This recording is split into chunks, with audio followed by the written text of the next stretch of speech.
Vamos de cerveja sem álcool e conversas profundas? E aí, minha gente, tudo bem com vocês? Hoje não tô de cafezinho, tô de cerveja sem álcool para a saúde da gata, para a vida fitness da gata. Vou até dar um golinho. Ei, mas eu me surpreendi, viu? Como é gostosa essa cerveja sem álcool. Porque antes eu tinha preconceito com cerveja sem álcool, porque eu ficava tipo, pra que eu vou comprar cerveja sem álcool? Mas é muito gostosa. Aprovada. Enfim, boa tarde, gente. Como sempre, vamos para as nossas histórias, né? O vídeo de hoje, o áudio de hoje, a história de hoje, ela é particularmente especial, porque ela vai... Jesus, o sino da igreja. Tem uma igreja aqui do lado. E ele tá tocando o sino agora. Ah, só pra marcar as horas. Ótimo. Particularmente especial, porque eu vou falar sobre um assunto delicado, que é vida sexual, que eu acho importantíssimo falar sobre. Eu vou falar sobre algumas descobertas que eu fiz na minha vida, que espero que ajude outras mulheres também, caso vocês passam pela mesma situação ou passaram pela mesma situação. E no geral, gente, eu acho um assunto extremamente importante. Eu não tenho como ter um canal sobre relacionamento, sobre desenvolvimento pessoal, sobre crescimento pessoal, sem que a gente fale sobre vida sexual, né? Eu sei que ainda é um assunto delicado, porque muita gente simplesmente não quer compartilhar, porque, né, um pouco tabu e porque é muito íntimo. Mas, enfim, o que eu quero é criar um espaço, uma comunidade que a gente se sinta à vontade e que a gente possa compartilhar experiências e ajudar uma a outra nesse quesito. Mas, enfim, vamos começar. Tudo isso começou a partir de uma história, uma das minhas histórias, né, como sempre, que eu vou contar rapidamente só porque eu quero que seja a introdução para a história principal, que vai ser realmente o assunto da vida sexual e das descobertas que eu fiz.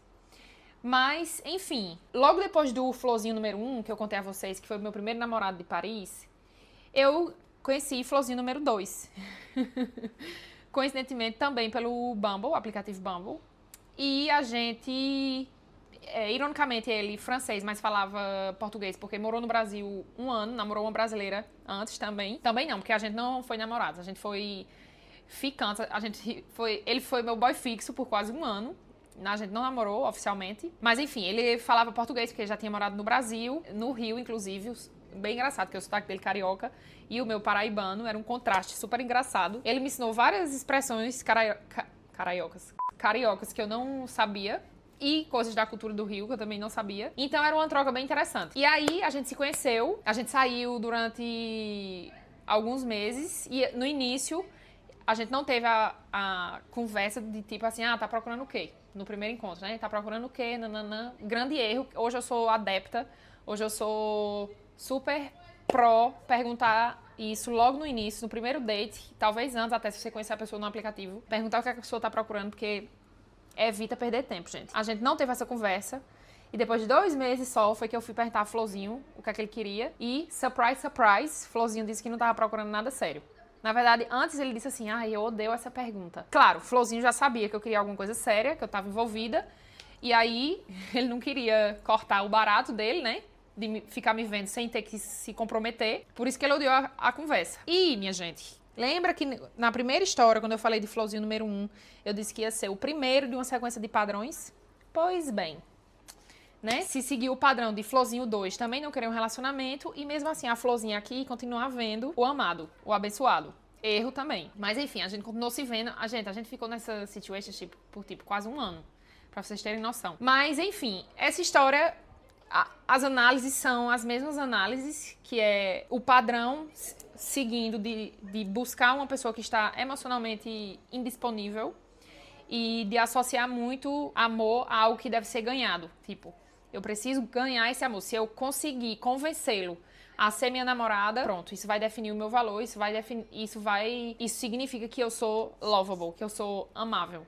Então, existe esse padrão, vai ser essa a reflexão geral desse padrão que se seguiu e que seguiu até muito recentemente, que eu faço terapia e que eu acho que vai ressonar com muitas de vocês aí do outro lado das telas. Mas enfim, a gente pode voltar, a gente com certeza vai voltar para esse tópico depois, porque existiram outros relacionamentos que foi a mesma dinâmica depois. Mas enfim, eu queria só fazer uma reflexão rápida aqui sobre essa situação. Porque ficou eu e esse Florzinho de moído. A gente era namorado, mas não era, porque a gente vivia grudados, vivia se vendo. Ele morava perto da minha casa, então eu ia pra casa dele direto. Eu conhecia a mãe dele.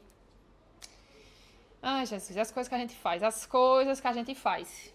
Mas enfim, como esse foi até então o meu relacionamento mais longo na época, né? Obviamente, eu comecei a ter uma vida sexual mais ativa. Porque antes eu tive poucas experiências, então eram experiências muito soltas. Mas com ele começou a ser uma experiência mais frequente, né? Então minha vida sexual ficou mais ativa. E uma... Ai, meu Deus. Gente, é porque eu moro embaixo não, em cima de uma galeria. Então as pessoas ficam passando e o eco da voz sobe.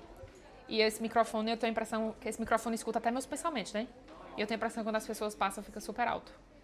Então, peraí, deixa eu só esperar esses adolescentes passarem.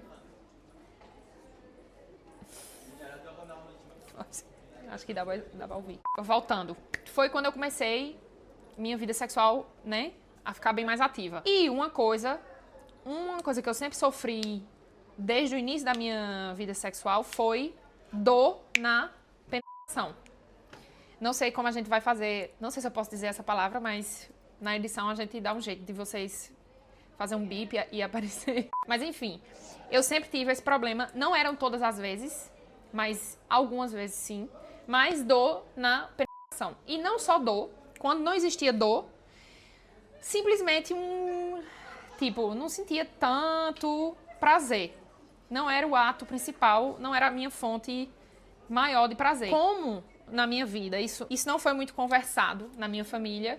A forma como eu aprendi sobre vida sexual foi muito através de meus amigos, na internet. Isso não foi uma coisa muito conversada na minha família, apesar da gente conversar sobre várias outras coisas. Isso não foi um tópico, como eu acho que acontece na maior parte das famílias, principalmente no Brasil, que nós temos uma mente um pouco mais conservadora, nós somos um pouco mais fechados como sociedade. E na minha cabeça, eu achava que, com certeza, tinha alguma coisa de errado comigo. Porque a primeira associação que eu fazia obviamente, a penetração é a parte mais importante do sexo, né? É o que a gente cresce aprendendo, que a penetração é o sexo. Você diz assim, eu transei com alguém quando existiu o processo de penetração. É assim que a gente aprende. Então, na minha cabeça, era se eu não consigo sentir prazer com penetração e eu ainda sinto dor, com certeza tem alguma coisa de errado comigo. E quando eu comecei o relacionamento com... o Flowzinho 2, que a nossa vida sexual ficou mais ativa, começaram a existir dois problemas. Um problema que era, eu sentia dor e eu não tinha coragem de admitir. E o 2 era, às vezes eu não sentia dor, mas também não sentia nada. Indiferente. E 3 era que Flowzinho não era tão curioso, não era tão aberto a gente conversar sobre, nem curioso de entender quais eram as coisas que eu gostava, quais eram as coisas que eu não gostava. Era aquilo ali, era o sexo focado na penetração e pronto. Não tinha muito interesse em outras coisas. Eu, como era muito nova ainda, tinha pouquíssima experiência, eu não sabia como fazer isso. Então, simplesmente fui aceitando. O que, obviamente, péssimo e super problemático. Então, tiveram essas questões. Com o passar do tempo, com o relacionamento com o Flowzinho 2, e olhe que, um detalhe importante, eu já tinha ido em ginecologistas antes de Flowzinho 2, porque eu já tinha sentido isso antes com outras pessoas, com outros parceiros. E elas sempre diziam, a gente fazia exame de DST, voltava negativo. Fazia exame não sei de que e voltava negativo. Quando voltava negativo, elas diziam, isso deve ser porque você está muito estressada. Você precisa relaxar. Faça um exercício de respiração. Faça meditação. Ok, existe um fundo de verdade, mas nenhum médico realmente foi na fonte do problema. Até que, um dia, e eu também não compartilhava isso com muitas pessoas, então ficava difícil porque eu tinha vergonha. Então, era difícil para eu conseguir resolver e saber o que estava acontecendo na época. Até que eu comecei a trabalhar numa empresa X, uma das empresas que eu trabalhei aqui, e a minha melhor amiga dessa empresa virou uma polonesa, que já é francesa também, de 54 anos. A gente era besties. E a gente compartilhava essas coisas de relacionamento, de vida sexual, uma com a outra. A gente era super aberta nos nossos diálogos. E um certo dia, eu comentei com ela que desde o início da minha vida sexual eu tinha dor, que penetração não era uma coisa que eu amava. E ela compartilhou que pra ela, penetração ela também não amava. Compartilhou outras experiências, o que pra ela era bom, o que pra ela não era bom.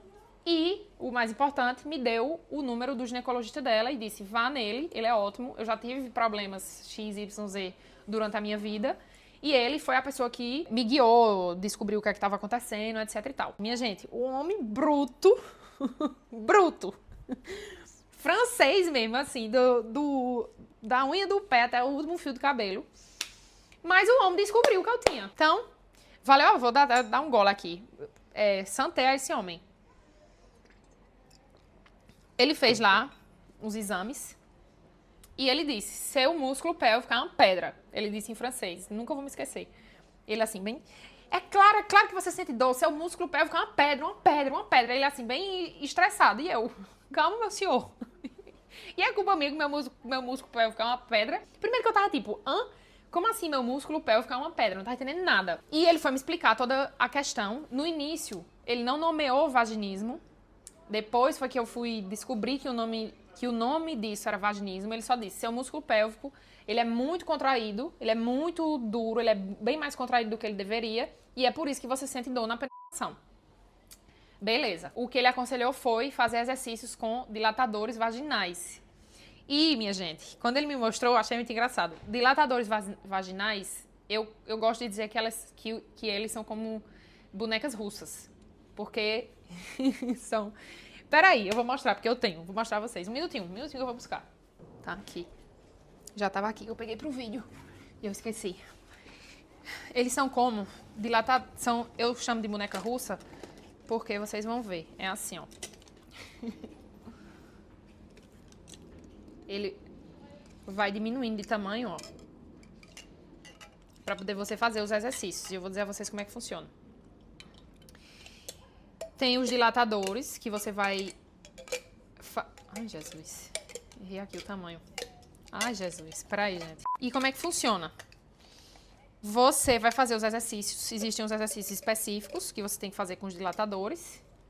E cada semana você vai aumentando o tamanho de acordo com a evolução dos seus exercícios. Então, porque o que é o vaginismo? Eu decidi ir numa terapeuta pélvica para eu entender um pouco mais sobre, e foi ela que me disse que o nome disso era vaginismo. E existem graus diferentes de vaginismo. O meu grau, ele é baixo, então significa que o meu músculo ele é contraído, mas eu ainda tenho condições de fazer exames ginecológicos, de colocar um OB, apesar de não ser confortável, de ter relações sexuais, mas existem vaginismos de graus muito elevados, que é realmente quando nada consegue ser inserido, porque o músculo realmente ele contrai tanto que fica completamente fechado. Quando você faz os exercícios é para ensinar o músculo, você insere, então você coloca para baixo 15 segundos, coloca para o lado 15 segundos, mas tem que ser um tamanho que seja confortável para você, que é para poder o músculo ir entendendo ao longo do tempo que inserir alguma coisa não significa uma ameaça. Por que os músculos contraem? O cérebro entende que é alguma ameaça. O vaginismo, ele ocorre, tem algumas causas, mas ele pode ser principalmente por eventos traumáticos, pós-parto, crenças religiosas, tabus sobre sexo, problemas de autoestima, tem muitas causas. E pode ser um sexismo primário, que é você já nasce com essa condição, e aí não existem, surprise, surprise, não existem muitas pesquisas do porquê você nasce. Eu perguntei à minha terapeuta pélvica na época, fiz outras pesquisas na internet, ainda não existem muitas pesquisas para entender porquê. E o vaginismo secundário, que é quando você desenvolve através de experiências da sua vida. Por que eu acho super interessante? Porque quando eu descobri a primeira vez, eu achei que era uma coisa que simplesmente você nascia. Por algum motivo você nasceu com um músculo pélvico mais contraído. Mas eu vi que não, que você pode desenvolver isso na sua vida. Então, por isso que eu acho interessante falar aqui, porque pode ser que tenha pessoas que estejam passando por essa situação, ou que, sei lá, vão passar, espero que não, mas que vão passar, e que pelo menos tenham uma ideia do que possa ser. Por muito tempo eu não achei. Primeiro que eu tinha vergonha, porque eu achava que alguma coisa tinha alguma coisa errada comigo. Bom, realmente não essencialmente errada, mas existia algum fator fisiológico ali que estava impedindo o meu prazer.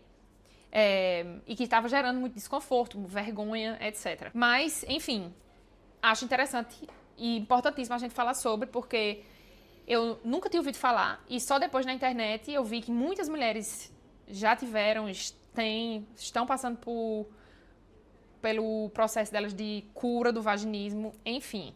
Então, acho importantíssimo. Voltando aqui à história, me perdi. Compartilhei essa história com a minha colega, fui no ginecologista e isso eu já tava com Florzinho 2, a gente já tava no final do relacionamento. Eu já tava, tipo assim, vou ter que terminar com esse Florzinho porque eu quero alguma coisa séria, ele não quer. Mas foi quando fui pra fisioterapeuta pélvica, a gente fez exercícios de respiração, realmente você tem que aprender a relaxar, fazer meditação, tem várias coisas que você pode fazer. E ela disse, você tem que continuar o tratamento com os dilatadores em casa. E aí eu continuei o tratamento em casa com os dilatadores. Só que não parou por aí, né? Eu fiquei super curiosa sobre o assunto e mergulhei mesmo. Então, fui atrás de uma sexóloga no Brasil, comecei a fazer sessões de sexologia com uma sexóloga no Brasil. Ao mesmo tempo, também estava fazendo terapia. Então, eu comecei a fazer terapia e sexóloga e terapia pélvica.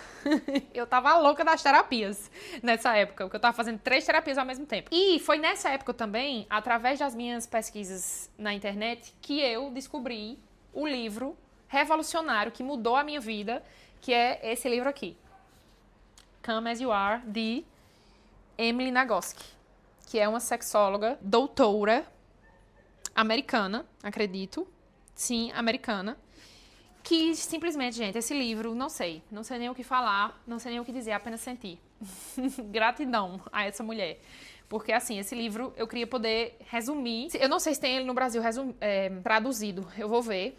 Mas, assim, simplesmente perfeito. E tem algumas coisas que eu gostaria de falar com vocês aqui desse livro e também de ampliar o nosso debate sobre isso. Mas, primeiro, eu gostaria de falar sobre essa questão do vaginismo. Então, se você estiver sentindo dor nas relações sexuais, não é normal. Talvez você tenha vaginismo, talvez você esteja com vergonha de admitir para as pessoas. Não sei, mas procure um médico. Talvez você tenha, talvez seja outra coisa, mas procure um médico, fale com uma amiga. Não tenha vergonha, não tem nada de errado com você. Então essa é a primeira mensagem que eu queria deixar, para caso você esteja assistindo esse vídeo e você já passou pela mesma situação.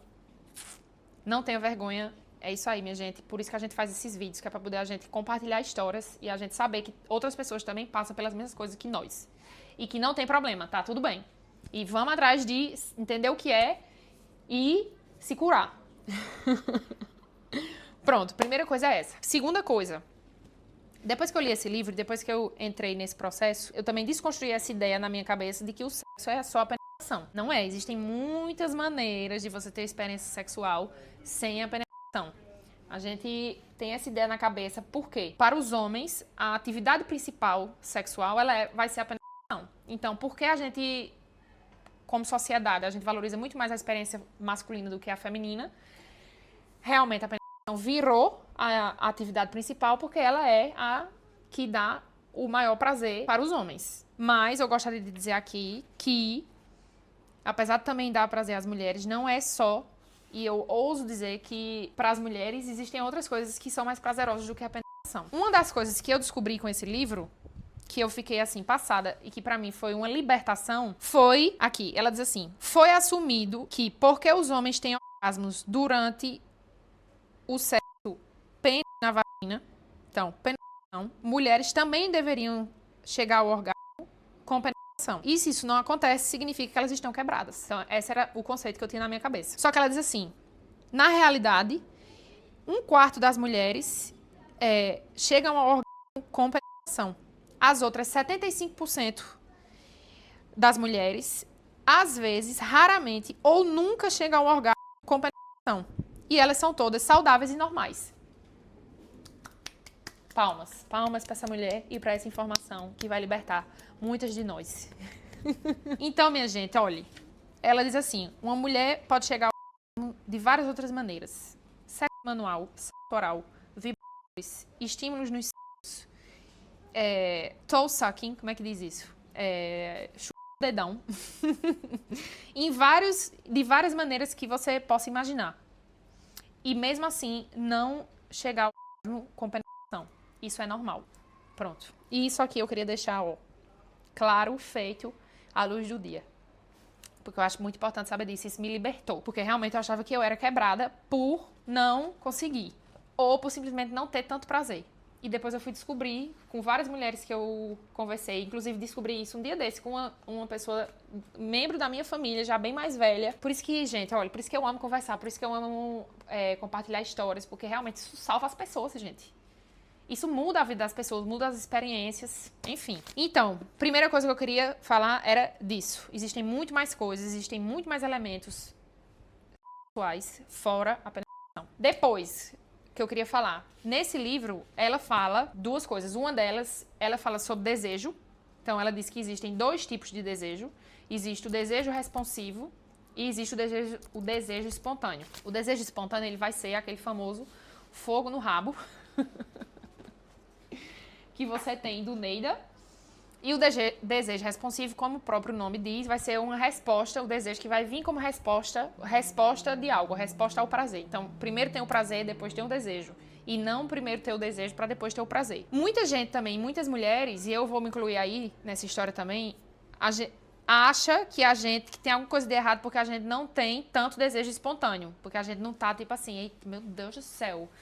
Ai, tipo assim, se jogando na parede, escalando as paredes para poder transar. Talvez algumas mulheres tenham isso no período da ovulação. Peraí, minha gente, que eu preciso até dar um golinho na minha cerveja. Mas o que ela explica no livro, a gente se sente culpada às vezes, principalmente dentro de um relacionamento, quando a gente não tá com tanta vontade de transar. A gente se sente culpada, porque, né, a gente fica achando que a gente tem que estar direto, querendo transar direto, tendo o fogo.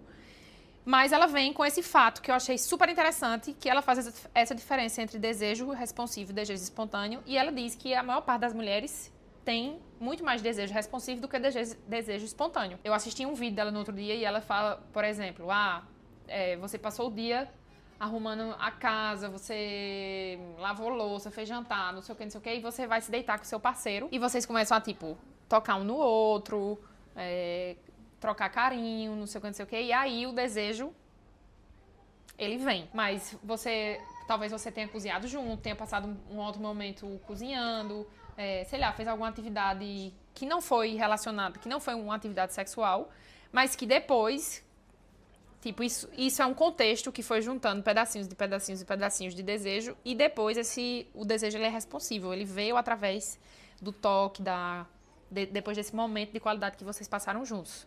Ao invés de um desejo espontâneo, que é você entrar no elevador e aquela cena de filme de você ficar se comendo no elevador e terminar no sofá de casa. Então, eu achei interessante também falar sobre desejo espontâneo e desejo responsivo. Tem mais mas porque senão, gente... Na verdade, eu queria...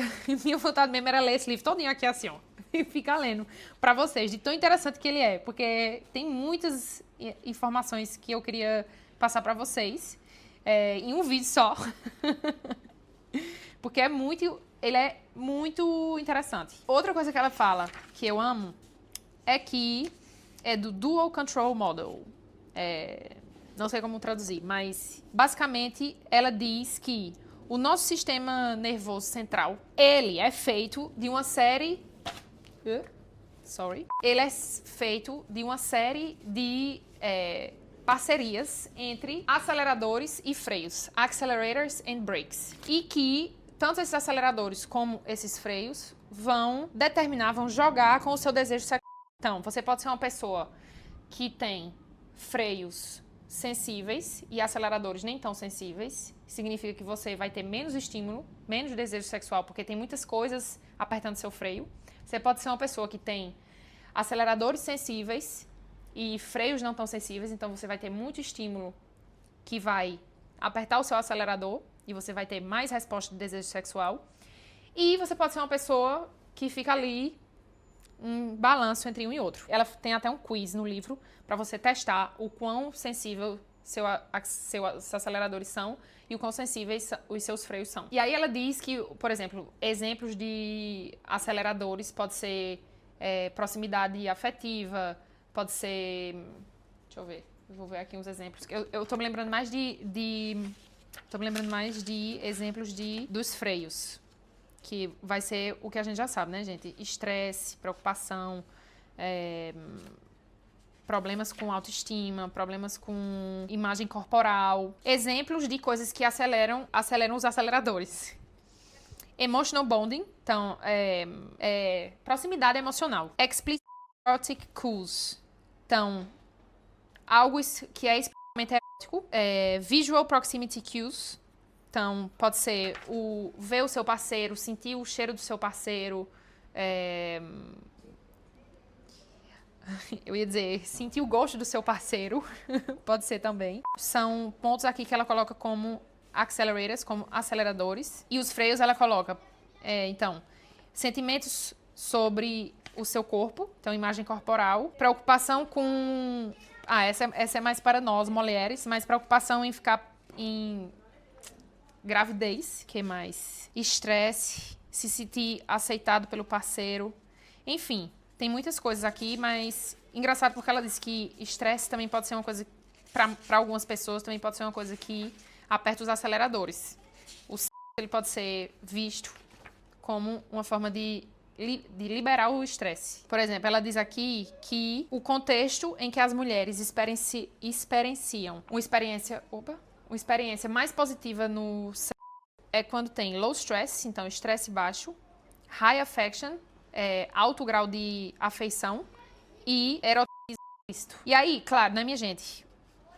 Estresse baixo pode significar muitas coisas, mas é isso no livro que ela vai quebrando de tópico em tópico, porque eu não tenho como explicar tudo pra vocês. O que eu queria falar aqui sobre aceleradores e freios é que às vezes a gente acha que tem alguma coisa de errado com a gente, porque a gente não tá tendo tanto desejo, porque a gente acha que a gente tá quebrada, porque a gente não tá tendo tanto desejo, porque a gente tem alguma coisa de errada com a vida sexual com o nosso parceiro, quando na verdade é porque tem muitas coisas ao redor da gente que tá apertando os nossos freios. E é importante a gente compartilhar com os nossos parceiros quais são os nossos freios e quais são os nossos... Primeiro, entender de nós em que contexto foi que a gente sentiu que os aceleradores estavam bem ativados e que os freios não estavam tão ativados e que contextos a gente sentiu que os freios estavam muito ativados e os aceleradores nem tanto. E compartilhar isso com os nossos parceiros. Quais são o que são essas coisas que ativam os nossos aceleradores e quais são as coisas que ativam os nossos freios. E às vezes parece óbvio, gente. Obviamente, você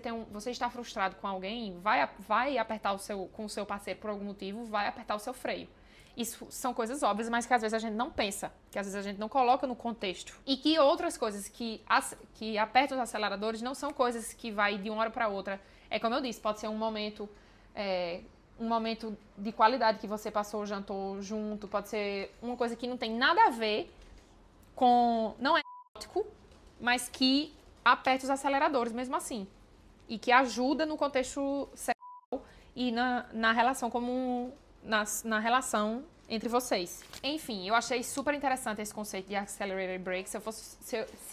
Gente, pela quinta vez, se tiver esse livro no Brasil, em português, pelo amor de Deus, comprem.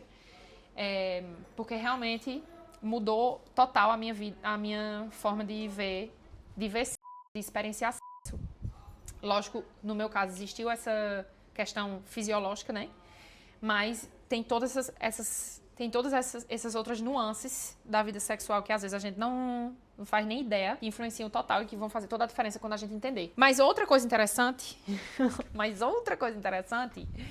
que foi através desse livro também que eu fui introduzida ao conceito de teorias de apego. Então, Anxious Attachment, Avoidant Attachment e Healthy Attachment. Teoria do apego, de se apegar ansiosamente a alguém. Teoria do apego... É porque, gente, eu não sei os nomes em português. Oh my God, I don't speak Portuguese. Porque esse livro é em inglês. Então eu li tudo em inglês e às vezes eu não sei o nome dos conceitos. Geralmente eu consumo muito esse tipo de conteúdo em inglês.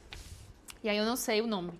Mas Anxious Attachment, Avoidant Attachment, que é você se apegar de forma ansiosa, e a outra é você se apegar de forma distante. Acho que é assim o nome, né? Mas ela vai no livro, ela vai falar sobre como o seu formato de apego, a forma como você se apega emocionalmente com alguém, tem a ver com a forma como você se relaciona sexualmente. E uma das coisas que ela apontou, eu sou uma pessoa que o meu attachment style, o meu estilo de apego, ele é anxious attachment, ele é o apego ansioso. Como vocês já devem ter notado, né, gente? E ela fala aqui que pessoas que se apegam de maneira ansiosa, pessoas que estão mais que se identificam mais nesse grupo de teoria de apego, são pessoas que experienciam mais dor nas relações sexuais. Por quê? Elas vão usar o sexo como attachment behavior. Anxious attachers worry more about sex, and yet they also equate the quality of sex with the quality of a relationship. Porque eles e eu incluída, vão ver o sexo como qualidade do sexo igual a qualidade do relacionamento. O sexo ele vai ser como uma moeda de troca, de tipo assim, eu te dou isso, eu te dou sexo e tu me dá apego emocional. Então o sexo ele vira muito performativo. E a partir do momento que o sexo vira performativo, ele não fica espontâneo. Realmente você não relaxa. Porque se você tá fazendo uma performance, você não tá sendo você mesmo. Você não tá deixando ir. Você tá preocupado se você tá fazendo aquela performance direito ou não. Se você tá fazendo certo ou não. Se você tá fazendo da qualidade que deveria ser feita pra você ter aquele afeto de volta. É pesado, gente. É pesado. A primeira vez que eu tive essa discussão com a minha sexóloga, que a gente falou sobre isso, eu fiquei bem... Tipo assim, demorei bastante pra processar essa informação. Que realmente vem de um lugar de muita performance. E aí, com performance não tem autenticidade. E sem ser autêntico, não é real. E se não for real, não é bom. Né? Pelo menos, geralmente é assim que ocorre. Vou até tomar um golinho aqui da minha cerveja. E aí, nesse assunto, gente, tem muita coisa pra gente falar sobre teoria de apego. Mas eu queria introduzir hoje esse assunto junto com a vida sexual. A gente pode... Eu quero fazer outro vídeo falando sobre isso, que eu acho muito importante. Mas foi através desse livro, foi através dessa experiência com o Flowzinho, que eventualmente... E depois que eu comprei esse livro, que eu mergulhei em todos os meus processos terapêuticos, eu terminei com o Flowzinho, né? E aí, mas continuei os meus processos terapêuticos até hoje. Ainda é uma questão que eu trabalho muito, né? É pra sempre. Mas ainda é uma questão que eu trabalho na terapia. Mas, enfim, eu vou fazer outro vídeo sobre teorias de apego e como isso impacta a sua vida sexual, mas eu achei interessante dizer isso a vocês, que tudo tem a ver, tá tudo interligado, ó. Tudo tem a ver. Obviamente, pode ser que exista outra explicação para o meu vaginismo, mas para vocês verem como tudo tá interligado. A minha resposta, o meu modelo de me apegar com as pessoas, isso afeta como o meu corpo se expressa. Então, como o meu músculo pélvico ele vai se expressar. E aí E aí, pra mim, o que eu acho super importante de fazer esses vídeos é isso. Porque eu acho que tem muita coisa que a gente discute na internet. Por exemplo, teorias de apego, a gente fala muito sobre. Tem muito conteúdo sobre isso. Mas as complicações e as outras nuances disso, eu não vejo tanta discussão sobre. E eu acho muito importante falar sobre. Mas, enfim... acho que esse vídeo já tá enorme. Eu espero que vocês tenham gostado. Não para por aqui, essa foi só uma introdução, mas eu acho que já foi bastante conteúdo pra hoje. E é isso. Comentem aí o que vocês acham, coisas que vocês queiram compartilhar. Também, se não quiser, pode mandar direct só pra mim. E é isso, gente. Um beijo bem grande e até a próxima.